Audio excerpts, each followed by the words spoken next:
সালে ত্রিপুরা মধ্যশিক্ষা পর্ষদ পরিচালিত উচ্চ মাধ্যমিক পরীক্ষায় 488 অর্থাৎ 97.6% নম্বর নিয়ে উত্তীর্ণ হয়েছি। সমগ্র গোমতী জেলায় প্রথম স্থান এবং সমগ্র ত্রিপুরা রাজ্যে তৃতীয় স্থান অর্জন করতে পেরেছি। আমার এই সাফল্যের পেছনে ভগবান, আমার মা বাবা এবং আমার শিক্ষক শিক্ষিকাদের অবদান অনস্বীকার্য।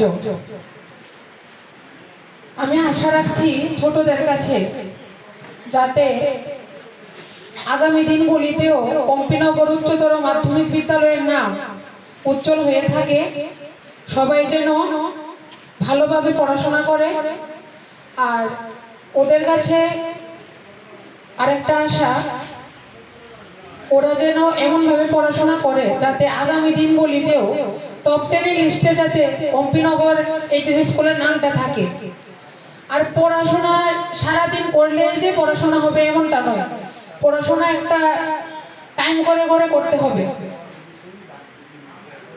অনেকে দেখা যায় সারাদিন পড়ে, কিন্তু এটা ঠিক নয়। মাথার মধ্যে এটা একটা আলাদা চাপ পড়ে। সারাদিন পড়ার দরকার নেই। পড়তে পড়তে যখন একটু বিরক্ত লেগে যাবে তখন একটু রেস্ট নেওয়া দরকার।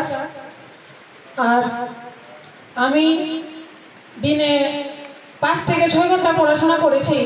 আর আমার তেমন বাধা ধরার সময় ছিল না। যখনই ভালো লাগতো তখনই পড়তাম, যখন ভালো না লাগতো তখন একটু গান করতাম বা ঠাকুরের আশ্রমে গিয়ে একটু সময় কাটিয়ে আসতাম, এইটুকুই। আর তোমরা তোমাদের গৃহ শিক্ষক এবং বিদ্যালয়ের শিক্ষকদের শ্রদ্ধা ভক্তি করবে এবং প্রতিদিনের পড়া প্রতিদিন শেষ করার চেষ্টা করবে। আমি আশা রাখছি তোমরাও একদিন এই অম্পিনগরের নাম উজ্জ্বল করবে। আমি আর বেশি কিছু আমার স্কুলের শিক্ষক এবং গৃহ শিক্ষক দুজনের অবদান খুব বেশি, মা বাবারও অবদান খুব বেশি, পরিবারের সকলের অবদান খুব বেশি।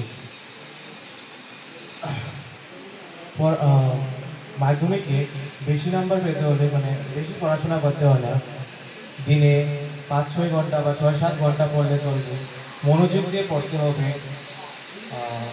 আমি আর বেশি কিছু বলতে যাচ্ছি না, এইটুকু বলে